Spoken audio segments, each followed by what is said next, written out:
Judge Samuel Alito smirks at Jasmine Crockett. Her response gets a standing ovation. The packed courtroom was silent except for the soft shuffling of papers and the hum of the fluorescent lights above. At the center sat Judge Samuel Alito, his sharp eyes fixed on the young congresswoman standing before him. Jasmine Crockett, dressed in a tailored navy suit, stood tall, though her hands gripped the edges of the podium tightly enough to turn her knuckles white. Judge Alito leaned back in his chair, that faint, almost dismissive smirk creeping across his face. It was the kind of expression that didn't need words to say, "You're out of your depth here." Jasmine noticed it immediately. She'd seen that look before, on the faces of men who underestimated her because of her youth, her background, or simply because she refused to bend when she knew she was right. The case before them wasn't about her personally, but about a group of underpaid community nurses who had been denied the hazard pay they were promised during the pandemic. It was supposed to be a straightforward hearing, but politics and power had twisted it into something much uglier. As Jasmine presented her argument, citing statutes and precedents, she could feel Alito's skepticism radiating from the bench. Finally, he interrupted, his voice slow and deliberate. "Ms. Crockett," he said, the smirk deepening, "I'm sure your passion is admirable. But perhaps you should leave the interpretation of constitutional law to those with more experience." A murmur rippled through the courtroom. Jasmine's lips pressed into a thin line. Her first instinct was to fire back with all the rhetorical heat she was famous for. But then, she saw something, right there in the front row. An older nurse sat hunched in her seat, her hands trembling from years of work and arthritis. Her eyes were tired, but they glimmered with a fragile hope. Jasmine realized this wasn't about winning an argument for pride, it was about dignity for people who had given their lives to serve others. She took a breath. Instead of matching Alito's condescension with anger, she shifted her approach entirely. "Your Honor," she began, her voice steady, "you're right about one thing. I don't have your years on the bench. But I do have something else. I've walked the hallways of hospitals where these nurses slept on floors because they were too exhausted to drive home. I've held the hands of patients who died without family because of isolation rules. I've seen children watch through glass as their parents took their last breath.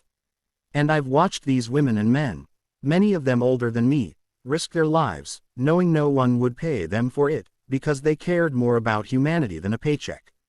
The courtroom was still. Jasmine's voice softened. "You can call it passion. I call it responsibility. Responsibility to the people who keep this country running when everyone else hides. And if the Constitution doesn't protect them, then maybe we're reading it wrong." For the first time, Alito's smirk faltered. He shifted in his seat. Jasmine pressed on. "I'm not here to impress you, Your Honor. I'm here to make sure those who gave everything during the darkest days aren't forgotten now that the lights are back on." Silence. Then, the nurse in the front row stood up. Slowly, the rest of the nurses did too. Then the gallery. And finally, hesitantly at first, one of the opposing attorneys stood and clapped. Within seconds, the entire courtroom was on its feet, the sound of applause echoing off the marble walls.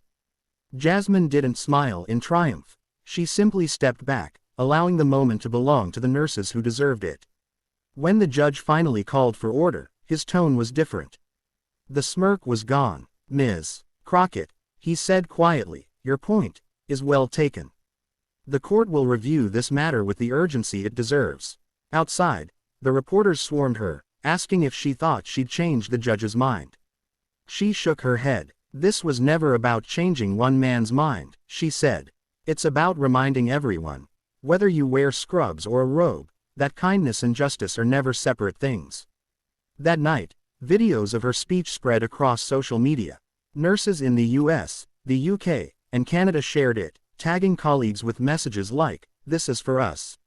And somewhere in a quiet hospital ward, an exhausted nurse smiled for the first time in weeks, feeling seen, heard, and valued.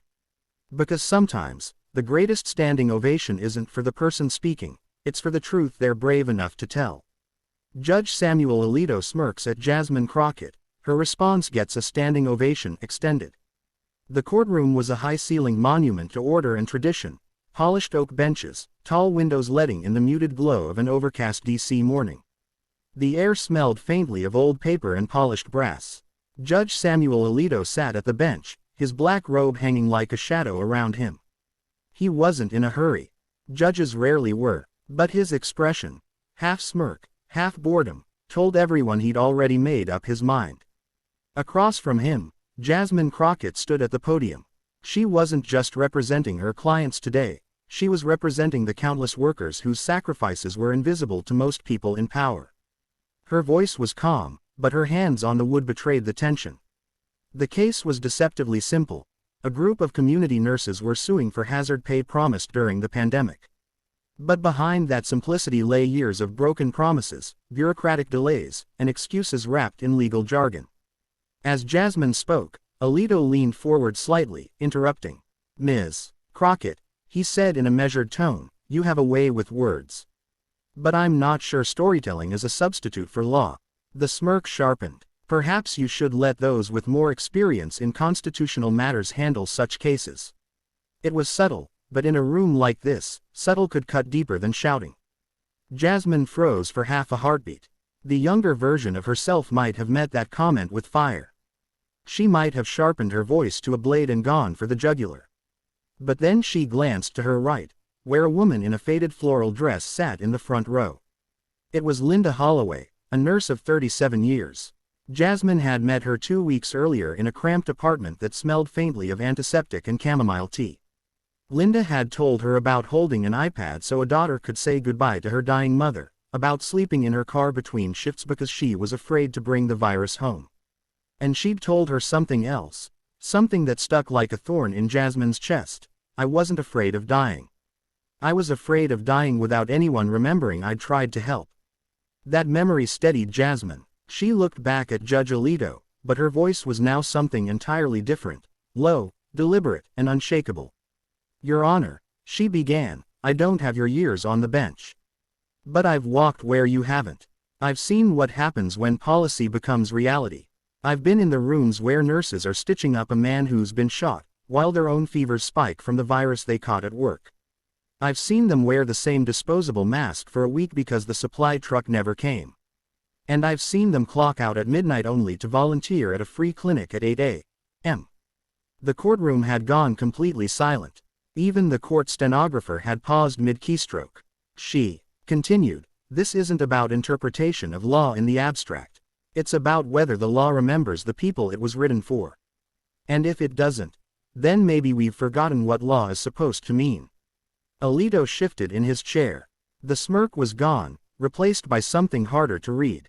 Jasmine stepped away from the podium, not back to her table, but toward the gallery. She gestured toward Linda and the other nurses. "These women and men aren't here because they want a handout. They're here because when the world stopped, they didn't. Because they were told their lives were worth the risk. And now, they're being told their sacrifices were worth nothing." For a moment, it was just the echo of her words against marble and wood. Then Linda Holloway stood. She didn't speak. She just began clapping. One by one, the rest of the nurses joined her. Then the families in the gallery. Then, almost reluctantly, one of the opposing attorneys rose and clapped too. Within seconds, the room was a storm of applause, the sound swelling like a wave breaking. Alito rapped his gavel, but his voice was quieter now. "Order, please." He paused. "Ms. Crockett, your point is well taken. This court will review this matter with the urgency it deserves." Outside, the marble steps of the courthouse became a sea of cameras and microphones. Reporters shouted questions. "Do you think you changed the judge's mind? Was that planned? What happens next?" Jasmine shook her head. "This was never about changing one man's mind. It's about reminding everyone, nurses, judges, citizens, that justice and kindness are never separate things." The clip went viral that night. In New York, a nurse on the subway watched it and cried quietly into her mask.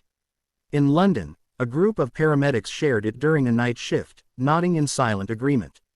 In Toronto, a retired nurse who thought no one remembered her years of service watched it 3 times in a row. Jasmine didn't see any of that. But she didn't need to. Because she knew something that couldn't be captured in a headline. Sometimes, a standing ovation isn't for the speaker. It's for the truth they were brave enough to speak out loud.